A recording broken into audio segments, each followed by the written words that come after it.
About 20 people were killed and several others injured in fresh attacks between farmers and herdsmen in Numan local government area of Adamawa State. The attack was said to have occurred on Monday night as a result of the killing of a farmer by suspected herdsmen, resulting in a reprisal attack by the farming communities of Shoforon, Kodumti and Kikan, all in Numan local government area of Adamawa State. We have confirmed that those affected fled their communities following rumors of alleged reprisals and are taking refuge at the Numan General Hospital.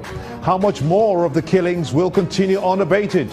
Are the measures taken by some states to stop open grazing working?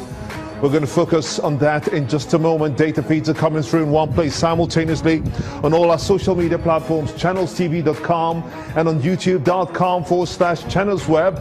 You can follow us right now on m.channelstv.com and on Facebook as well. We've got all our platforms on social media covered.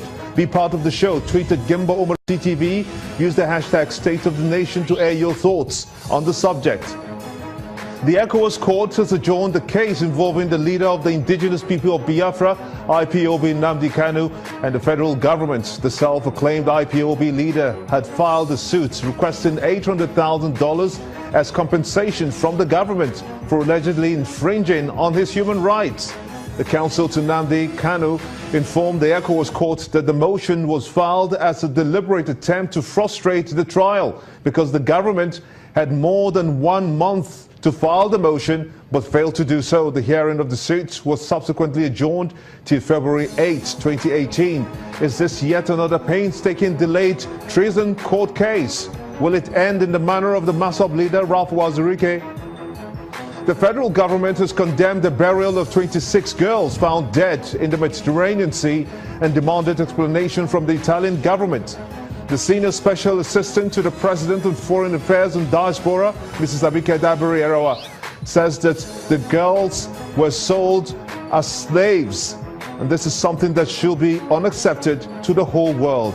We'll also examine that developing story as well. It's prime time in Lagos, and this is State of the Nation.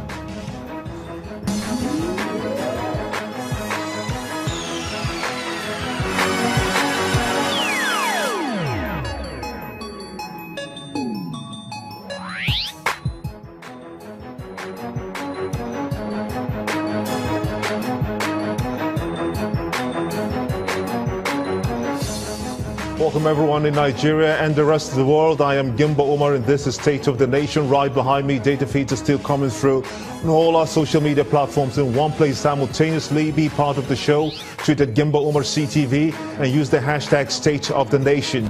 We have we've got breaking news that the Zimbabwean President Robert Mugabe has indeed bowed out and he has resigned.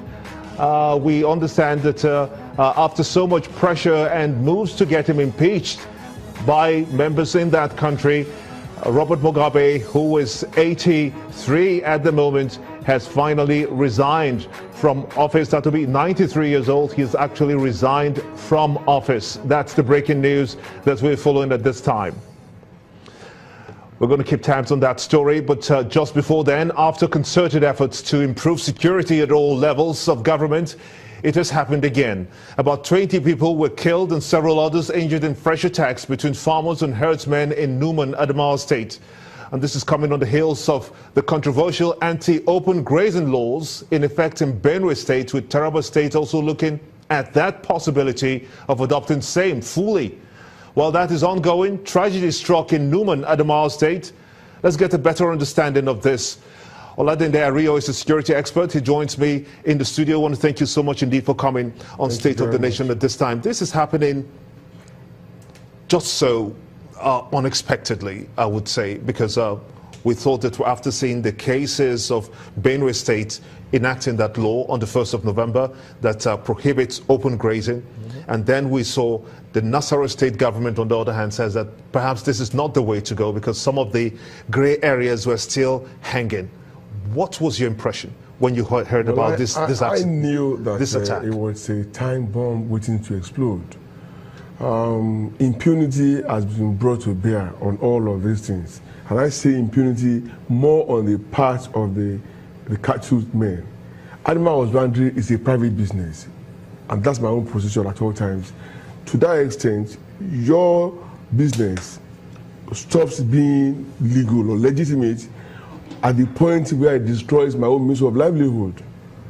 I have seen classic cases in Edo State where somebody brought in funds from the US, set up a farm and planted plantain. He had a huge plantation, and in just 2 weeks, these people got there, they invaded the farm and destroyed everything. Not one stem was standing.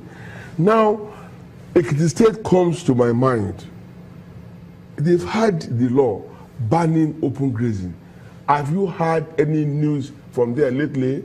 No. Unfortunately, again, I read one of the the leaders of Mietiala threatening that they either allow them to do their business or the country will burn. No, I believe they didn't threaten. They were only asking that some of those grey areas be cleared first before any grazing law comes in effect. The point remains that all over the world, people manage animals, and we've not had unending cases of clashes between the locals and the herdsmen. Why is our own different? It's different because the people who own those cattle, okay, they're the ones arming their herdsmen against the local community. Otherwise, we keep saying these things. What's a herdsman doing with AK-47? So what would you recommend as the best way to approach in getting these killings to stop once and for all? You remember the federal government said they had imported some special grass or something that they will plant somewhere and keep them in particular location.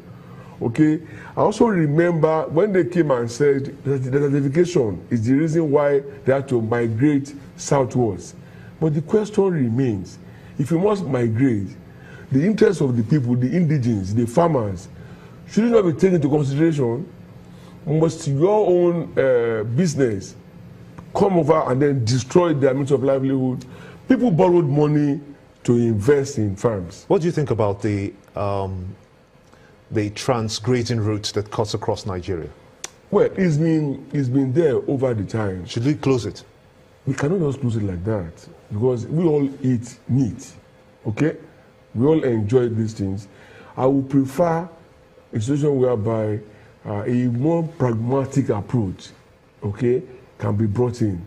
Unfortunately, we cannot blame Benue State government for taking the action that they took because they've had to carry so much burden.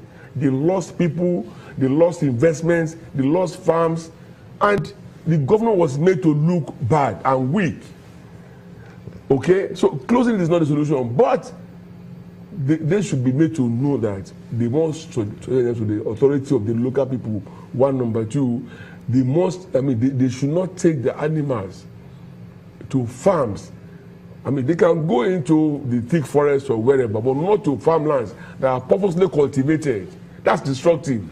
Now, this particular one that happened in Adamawa State has to do with reprisal attacks, we hear, and then they staged this early morning attack when the Muslims were still having their morning prayers. We've also had this kind of scenario in Jos, the Plateau State capital, in Riom to be precise. We've also had it in Mangu, all were reprisal attacks. So it seems to be one recurring. Yeah, it's recurring, and it seems to be you hit me, I hit you twice. How then do we begin to approach this? If the state governments on their own are enacting laws that prohibits open grazing, what should the federal government be doing? Well, as the big brother, I would rather, well, I was against federal government spearheading the invasion of grass initially. But when I looked at it and I said, if that will bring peace, so be it. Okay? I would rather federal government steps in, identify more areas in different parts of Nigeria, okay, and ensure that grasses are planted purposely for grazing, and of course get the herdsmen to know that they cannot just invade people's farms. For as long as they do that, we will continue to have attacks and reprisal attacks.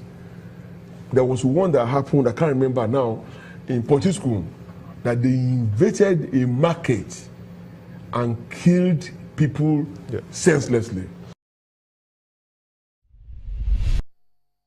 What we are canvassing in court is that the state cannot, in the words of the lawyers, appropriate and reprobate. The state cannot on its own go ahead to vitiate the bill that we had undertaken and turn around to ask us to come and continue to produce the person. And our contention is a very simple thing. The state acted in a way that made it impossible for us to do what we had undertaken to do. And we're asking the court to see the facts and circumstances of the case.